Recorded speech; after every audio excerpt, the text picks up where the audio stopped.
पोटली बांध कर आंसुओं को नयन द्वार पर साध कर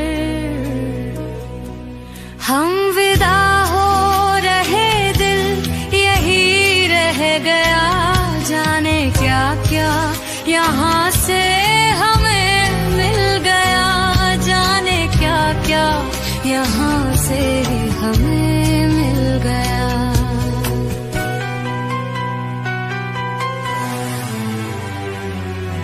डांट में भी मिला प्यार गुरुदेव का, गलतियों को हमारी सुधारा गया।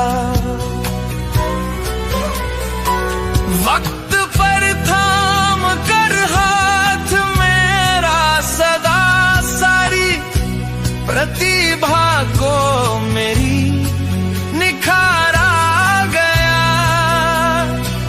फिर लगाए गले भी हताशा में गुरु, खूब रोएंगे हम आपको याद कर।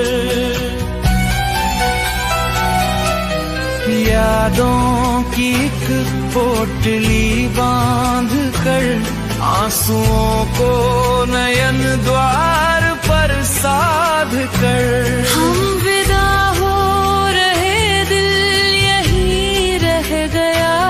जाने क्या क्या यहाँ से हमें मिल गया।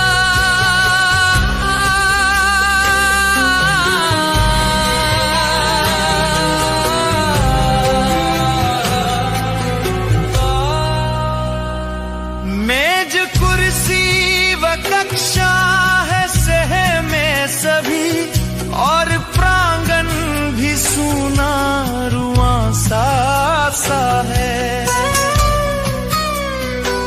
मेज कुर्सी व कक्षा है सहमे सभी, और प्रांगण भी सूना रुआं सा है। कल तलक जो हंसी गूंजती थी यहाँ, आज लगता वो दुख का तमाशा सा है।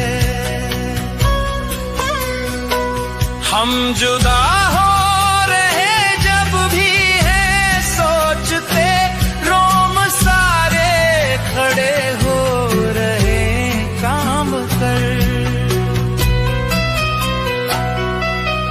यादों की एक पोटली बांध कर आंसुओं को नयन द्वार पर साध कर हम विदा हो रहे, दिल यही रह गया।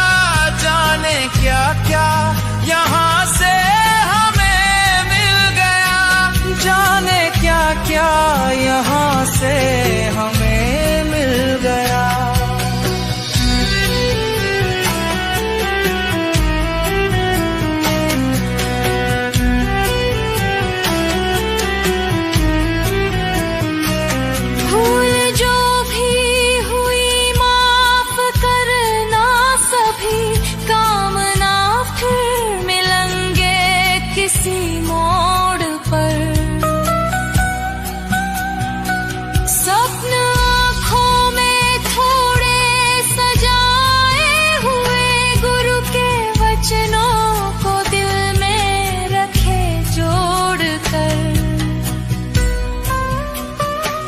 जाते भावी समय में है बनने सफल, जा रहे हम नहीं सबको है त्याग कर।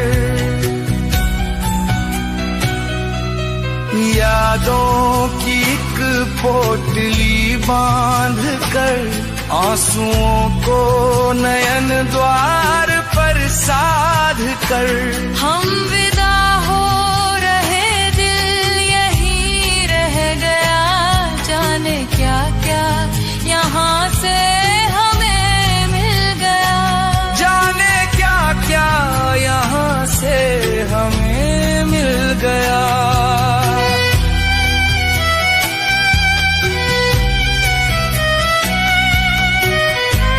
ગુંજવો જોઈએ હો. બોલો ભારત માતા કી. વાહ, અદભુત. કે શબ્દ એક શોધવું ને સહિતા નીકળે અને કૂવો ખોદું તો આખી સરિતા નીકળે. જો જનક જેવા આવીને આકે તો જો ધરતી માંથી સાહેબ સીતા નીકળે. અને હજુ ધબકે છે ક્યાંક લક્ષ્મણ કેરી રેખા કે રાવણ જેવા ત્યાંથી બીતા બીતા નીકળે. અને સાવ અલગ તાસીર છે સાહેબ ભૂમિની કે અહીંયા મહાભારત વાવો અને ગીતાજી નીકળે. એવી પાવન ધરા અને ખમીરવંતી ભૂમિ ની અંદર આમર બહુ નાની છે. હવે અહીંયા કેવું છે કે જો એક વખત અહીંયા પીડા થશે, પીડા તમારી દાબીને થશે, અત્યારે તમે સંઘર્ષ કરો છો, પીડા થશે, પણ પછી જો તમે અહીંયા સંઘર્ષમાં તમે ઈ દરમિયાન એમ કહેશો કે ના ભાઈ મારે તો શાંતિથી જિંદગી જોવે, મને આવી પીડા ના થવી જોઈએ, મારે તો સુખ સુવિધા ભોગવીને કશું કોઈ મતલબ કરવું નથી, તો પછી આખી જિંદગી તમારે ધક્કા ખાવા પડશે. અહીંયા તમારા માતા પિતા કે તમને આટલો સંઘર્ષ કરીને ભણાવે છે કે માં કેવી છે. તમારે જો આપણે વાતમાં કહીએ છીએ ખબર હે, એક તો માં તને નહીં સમજાય, રહેવા દે. વાતમાં પિતા બોલતા હોય આપણે કહે છે કે ના પપ્પા તમે રહેવા દો, તમને ના સમજણ પડે. મમ્મી તો તું ના સમજે, તું રહેવા દે. તો આ બોલતા પહેલા 1000 વખત વિચાર કરજો સાહેબ, કે જયારે કોઈ નતું સમજાતું ત્યારે ફક્ત એને સમજાતું. એટલે તો કે માં કેવી છે, માનું ઋણ કેવું છે. જો કે આંગળી કપાય તો લોહીની ધાર નીકળે અને લોહીના એક એક બુંદે મારી માનો ઉધાર નીકળે. અરે 7 જન્મો સગડા લગાવી દઉં તો મારી માવડી મારી લેણધાર નીકળે. એટલે તો કાગબાબુ કહે છે કે મોઢે બોલું માં તો મને સાચે જ નાનપણ આબરે, આ મોટપ કેરી મજા મને કડવી લાગે કાગડા. તો માનો ઋણ છે. બાપ વિશે લોક સાહિત્યમાં બહુ ઓછું લખાયું છે, પણ બાપ કેવો છે, બાપ સૂરજ જેવો છે. સૂરજમાં તાકી ના એકાય, પણ જયારે હોય ને ત્યારે આખું જગત અંધારું ઘોર લાગે. એટલે ઈ બાપ છે. બાપ તમે જુઓ, તમે ગરમ ખાઓ છો એટલા માટે બાપ તમારો ઠંડુ ખાય છે, અથવા કે બપોરે ખાવાનો ટાઈમ નથી હોતો એના જોડે. તમારા જો ખેતરમાં મજૂરી કરતો હશે, ક્યાંક દુકાને મજૂરી કરતો હશે, આપણે બાપને કોઈ દિવસ નહીં પૂછ્યું કે પૈસા કેવી રીતે આવે છે. ખાલી આપણે ફરમાઈશ બતાવી દે અને આપણે તમામ કામ પૂરું થઈ જાય છે. તો મા બાપ આપણે કોઈ માટે સફળ નહીં થવું. અંદરથી આજે એક અંદરથી એવું કસમ લો કે મારે કોઈ માટે સફળ નહીં, તો મારે મારા મા અને મારા બાપ માટે સફળ થવું છે, તો પછી જિંદગીનો બધો ફેરો વસૂલ થઈ જાય. એટલે આપણે માતા પિતા માટે સફળ થવાનું છે. અને બીજી વસ્તુ છે કે આપણે ગુરુજનો છે, તો ગુરુજનોની અંદર આપણને એમ થાય કે એમાં છે ને રૂલ ભાઈ એક વસ્તુ તમને નોર્મલી કે ઈ ખાલી નોકરી કરવા ખાતર કે નથી કરતા, કે ગામના એક સદસ્ય છે, ગામના એક સભ્ય છે, ગામને એક પરિવાર માની અને તૈયાર કરે છે. અને ચાણક્ય નીતિના 15મા અધ્યાયના બીજા શ્લોકમાં એવું કીધું છે કે જેણે તમને એક અક્ષર શીખવાડ્યું હોય ને તો આ ધરા પરનું કોઈ એવું તત્વ નહીં કે જે અર્પણ કરીને આપણે તેના ઋણમાંથી મુક્ત થઈ શકે. તો આ ગુરુજનોને આપણે કેટલું શીખવાડ્યું છે. એટલે કહેવાય કે કણ કણ વાવે તે કિસાન અને ક્ષણ ક્ષણ વાવે તે શિક્ષક. અહીંયા સાહેબે ક્યાંક મોકો ગોત્યો હશે કે શું કરીને આમાં સંસ્કાર રેડું, શું કરીને કઈ જગ્યા ઉપર થોડુંક એજ્યુકેશન રેડાય કે ગમે તે વસ્તુ છે. તો તમને સતત તમારું ધ્યાન રાખવું છે. એક શિક્ષક અને એક સૈનિક, બે જ વ્યક્તિ એવા હોય કે જે 24 કલાક ને 7 દિવસ સૈનિક અને શિક્ષક હોય. નકર તો કેવું હોય કે બાકીની નોકરીની અંદર તો ખાલી 6 કલાક નોકરી પતી પૂરું. પણ આ સાહેબો ઘરે ગયા હોય તો એ સતત ચિંતા હોય કે કાલે મારા વિદ્યાર્થી છે, મારા વિદ્યાર્થીને દાખલા તરીકે આ વસ્તુ જોશે, આ વસ્તુ જોશે, તો એ તરત જ એક્ટિવ હોય અને સતત ચિંતા કરતા હોય, સતત વાલીને ફોન કરતા હોય, કાં તો એકબીજા શિક્ષકો ચર્ચા કરે કે આપણે હજુ શું કરશું તો બેસ્ટમાં બેસ્ટ આપી શકશું. તો એવા શિક્ષકોને પહેલા જોરદાર તાળીઓથી વધાવી લો. તમારી તાળીઓ ફીકી પડે છે કે તમે મન મૂકીને વર્ષો જાપતું આપણને નહીં ફાવે, અને અમે તો હેલીના માણસો માવઠું આપણને નહીં ફાવે. અને તમે કહો તો માછલીના આંખમાં ડૂબકી લગાવી દો, બાકી છીછડું ખાધું જો આપણને નહીં ફાવે. અને બધું તો આમને આગળ વધવા માટે સાહેબ કોઈ કહેવું ના પડે. આ તો એ છે કે રસ્તો નહીં જડે તો રસ્તો કરી જવાના, થોડા અમે મૂંઝાઈને મનમાં મરી જવાના. કે રસ્તો નહીં જડે તો રસ્તો કરી જવાના, થોડા અમે મૂંઝાઈને મનમાં મરી જવાના. સ્વયં વિકાસ છીએ, સ્વયં વિનાશ છીએ, સ્વયં ખીલી જવાના, સ્વયં ખરી જવાના. સમજો છો શું? અમને સ્વયં પ્રકાશ છીએ, દીપક નથી અમે કે ઠેરા ઠરી જવાના. હવે તમારા માટે એક શાયરી છે કે બનાસકાંઠો મારો ઈટ છે અને ઇંગ્લિશ થોડું વીક છે. કે બનાસકાંઠો મારો ઈટ છે અને ઇંગ્લિશ થોડું વીક છે. તમે ભણી લો કેનેડા કે ઓસ્ટ્રેલિયા, અમારા માટે તો રણાવાડા ઠીક છે. ખૂબ ખૂબ ધન્યવાદ. હતી એની યાદોના ફોટા હજુ મારા કોમ્પ્યુટરમાં છે. ઘણી વખત હું જોઉં છું કે નાના નાના બાળકો સરસ મજાની ટોપી, કુમકુમ તિલકથી જે પ્રવેશ મેળવ્યો હતો અને આજે જોતજોતામાં મોટા થઈ ગયા. બાળકોએ શાળા માટે બહુ સુંદર કામ કર્યું છે. જ્યારે પણ કંઈ ફંક્શન કરવાનું હોય, તૈયારી કરવાની હોય, તો અમારા કરતા બાળકોનો ઉત્સાહ સાહેબ અનેરો હતો કે ના સાહેબ આપણે કરી જ દઈશું. એટલે બાળકોનું સ્થાન અમારા હૃદયમાં છે. અને જ્યાં પણ ભણવા જાઓ, આપણા ગામનું નામ, શાળાનું નામ, માતા પિતાનું નામ રોશન કરજો. અને અમારી ગમે ત્યારે જરૂર પડે શિક્ષણ માટે કે કોઈ પણ કામ માટે, અમે હર હંમેશ તમારી સાથે જ છીએ. તમારી જોડે અમારા જે 8 વર્ષો વીત્યા છે એની અનેરી યાદો. કદાચ તમને નિષ્ફળતા મળી શકે છે, પણ એનાથી ગભરાયા વગર સતત પ્રયત્ન કરજો. અને સતત પ્રયત્ન કરવાથી એકલું એક જ વાક્ય એ વખત યાદ રાખજો કે નિષ્ફળતા એ જ સફળતાની ચાવી છે. જ્યારે જ્યારે નિષ્ફળ બનીએ ને ત્યારે એક વાક્ય હંમેશા યાદ કરી લેવા કે નિષ્ફળતા એ જ સફળતાની ચાવી છે. આજે નિષ્ફળ બન્યા છે, મહેનત કરીશું તો કાલે સફળ બનીશું, પણ જીવનની અંદર કદી નાસીપાસ નહીં થવા. આદરણીય આચાર્ય શ્રી, માનનીય શિક્ષકગણ અને મારા વહાલા વિદ્યાર્થીઓ, આપણે સૌ જાણીએ છીએ કે આજે વિદાય સમારંભ છે, તો હું જે 2 શબ્દ કહું તેને ધ્યાનથી સાંભળવા વિનંતી. સમય જો મુઠ્ઠીમાં બંધ કરી શકાતો હોત તો, સમયને પાંજરામાં પૂરી શકાતો હોત તો, પણ સમયને તો ફક્ત હૃદયમાં સ્મરણનું સ્વરૂપ આપી ફક્ત અનુભૂતિ કરી શકાય છે. હા, આજે અમારો વિદાય પ્રસંગ છે. આજે આપણે દર વર્ષની જેમ આ વર્ષે પણ વિદાય લેનાર અમને સૌ વિદ્યાર્થીઓ શુભેચ્છા આપવા માટે એકઠા થયા છે. વિદાય લેતા અમને ચોક્કસ દુઃખ થાય છે. આજે જ્યારે આ પ્રાંગણ છોડવાનો સમય આવ્યો છે, ત્યારે અમારા માનસ પર અહીંયા વિતાવેલા પ્રત્યેક ક્ષણો ચલચિત્રોની माफक पसार થઈ છોડી જવા ગમતા નથી. અમારી સખીઓનું ईश्वर से यह प्रार्थना पूरी हो जीवन में आपकी हर कामना. ઉપસ્થિત આદરણીય ગુરુજીઓ, મારા વહાલા ભાઈઓ અને એથી વહાલી મારી બહેનો અને આંગણે પધારે મહેમાનોને સૌને મારા સ્નેહપૂર્વક નમસ્કાર. કે પ્રકૃતિનો નિયમ છે કે સૂર્ય ઉગે છે તો આથમે છે, તો જ એક નવી સવાર લઈને બીજા દિવસે ઉગે છે. ફૂલ ઉગે છે તો કરમાય પણ છે, અને કરમાય તો જ ડાળી પર નવા ફૂલો આવે છે. પાનખર પછી વસંત અને વસંત પછી પાનખર, એ તો સૃષ્ટિનો નિયમ છે ને. એટલે જ આપણી શાળામાં ધોરણ 8 ના ભાઈઓ અને બહેનો વિદાય લઈ રહ્યા છે, ત્યારે આપણને ઘણું દુઃખ થાય છે. પણ સુખની વાત એ પણ છે કે તેઓ પોતાના જીવનમાં એક નવી સવારના ઉદય માટે જઈ રહ્યા છે. તમારી સાથે વિતાવેલા દરેક પળ અમને યાદ આવશે. તમારી સાથે કરેલી મસ્તી, એ સાથે કરેલી પ્રાર્થના, 26મી જાન્યુઆરી કે 15મી ઓગસ્ટના સાથે કરેલા કાર્યક્રમો, એ બધું અમને ખૂબ જ યાદ આવશે. એ ભવ્યના ભજન અને ભૂમિનો ભાવ, એન્જલની મસ્તી અને દિયાની ડાઈ વાતો, પ્રાચીના બાળગીતો અને માહીના ચિત્રો ને આવી અમારી કિમાની કોમેડી, એ બધું અમને ખૂબ જ યાદ આવશે.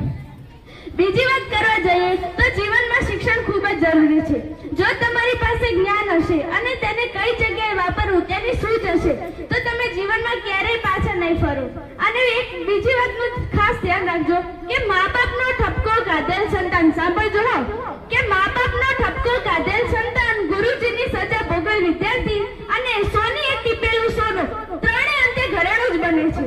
જીવનમાં જેનું મન મક્કમ હશે, જેને અંદરથી કંઈક કરી બતાવવાનો દૃઢ સંકલ્પ હશે, તે વ્યક્તિ ગમે તેવી પરિસ્થિતિમાં હોવા છતાં આગળ આવે અને પોતાના મંજિલ સુધી પહોંચે છે.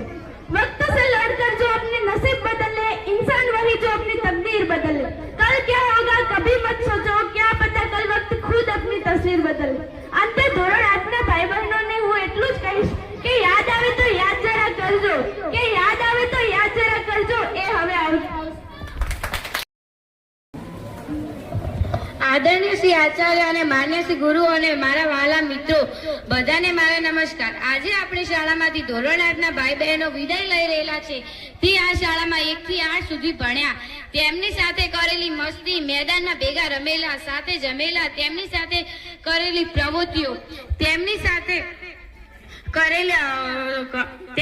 ઘણા તહેવારો મનાવેલા, તેમની સાથે અમે ભણ્યા, તેમની સાથે તે અમારા માર્ગદર્શન મળ્યા. તમે અમને ઘણું સાચું ભણવાનું શીખવાડ્યું. અમે નાની મોટી ભૂલ કરી તો પણ તમે અમારા પ્રેમથી સમજાવ્યા. મારા વહાલા ભાઈ બહેનો, ફૂલોની સુગંધ જેમ મહેકતા રહેજો, આકાશના સિતારો જેમ ચમકતા રહેજો. નવી સફર છે, નવી છે રાહ તમારી, સફળતાના શિખરો હંમેશા પાર કરતા રહેજો. તમારા વગર શાળામાં મસ્તી કરનાર કોઈ નહીં હોય. તમે નવી શાળામાં સફળતા મેળવો છો એવી પ્રાર્થના છે. તમે તમારી શાળા, ગામ અને તમારા માતા પિતાનું નામ રોશન કરજો એવી શુભેચ્છા. જય હિન્દ, જય ભારત. ભવિષ્ય તરફ આગળ વધી રહ્યા છીએ અને દુઃખનો એટલે કે જે શાળામાં આપણે એક સાથે ભણ્યા, મોટા થયા, જ્યાં સારા મિત્રો અને સારા શિક્ષકો મળ્યા, એવી શાળા, શિક્ષકો અને મિત્રોને અલવિદા કહેવાનો સમય આવી ગયો છે. જ્યાં જ્યાં મિલન છે ત્યાં ત્યાં જુદાઈ છે, જ્યાં જ્યાં મિલન છે ત્યાં ત્યાં જુદાઈ. તોય વસમી લાગે આ વિદાય, પળમાં ભેગા તો પળમાં જુદાઈ છે. શાળા એ એક એવું સ્થાન છે જ્યાં આપણે ઘર પછી સૌથી વધુ સમય વ્યક્ત કર્યો છે. ભલે આપણે જુદી જુદી જગ્યાએથી આવ્યા હોઈએ પણ ત્યાં એક સમાન હતા. જ્યારે શાળામાં આવ્યા ત્યારે રડતા રડતા આવ્યા હતા અને જ્યારે જઈએ છીએ ત્યારે પણ આંખોમાં આંસુ છે. શિક્ષક જે ભણાવતા પહેલા પુસ્તકની કિંમત સમજાવે એ એટલે શિક્ષક. જે જ્ઞાન આપતા પહેલા જ્ઞાનનું સાચું મૂલ્ય સમજાવે એ એટલે શિક્ષક. વિદ્યાર્થીની જિંદગી બનાવતા પહેલા તેને સાચી દિશામાં જિંદગી જીવતા શીખવાડે એ એટલે શિક્ષક. હું શિક્ષકોને ધન્યવાદ કરીશ કારણ કે જેમણે અમને આ શાળામાં ઘર જેવું વાતાવરણ આપ્યું. શિક્ષકોએ હંમેશા અમારું ભવિષ્ય ઉજ્જવળ બનાવવાના પ્રયત્નો કર્યા છે અને અમારા સપના પૂર્ણ કરવામાં સહયોગ આપ્યો છે. ये दौर खत्म हुआ तो क्या हुआ, एक और नए दौर की शुरुआत होगी. इसमें भी कुछ और बात थी, उसमें भी कुछ और बात होगी. अस्तु, जय हिंद, जय भारत. માનનીય શિક્ષક અને મારા વહાલા ભાઈ બહેનો, આપણે જાણીએ છીએ કે તમારો આ શાળામાં આજે છેલ્લો દિવસ છે અને હું બધાને અલવિદા કહું છું. આજનો દિવસ ખુશી અને દુઃખી બંનેનો દિવસ છે. ખુશીનો એટલા માટે કે આપણે ઉજ્જવળ ભવિષ્ય તરફ આગળ વધી રહ્યા છીએ અને દુઃખનો એટલા માટે કે આપણે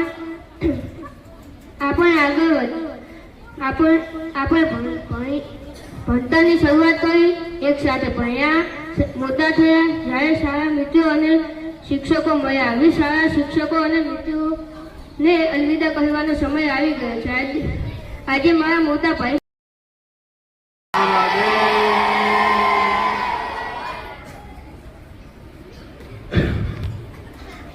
આપણા ગામના સરપંચ શ્રી વિક્રમભાઈ, પૂર્વ સરપંચ વિક્રમભાઈ, મનુભાઈ, બળદેવભાઈ,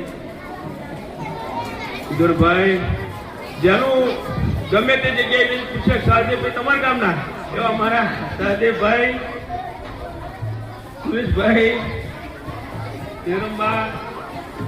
પછી જે ઘણું બધું જાણવા મળ્યું કે શાળામાં ઘણા બધા શિક્ષકો આવ્યા, ઘણા બધી જગ્યાએ આપણે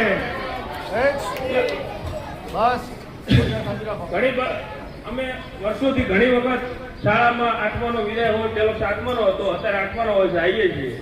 એટલે બાળકો હંમેશા શિક્ષકોને કોઈ ફોટો આલે, કોઈ કોપી આલે, દરેક વસ્તુ આપતા. પણ આજે મને એવું ગૌરવ થયું ગામ વતી કે શાળાના આચાર્યશ્રી અને શાળાના સર્વ સ્ટાફશ્રી, એમને એવો આનંદ થયો કે મારા પોતાના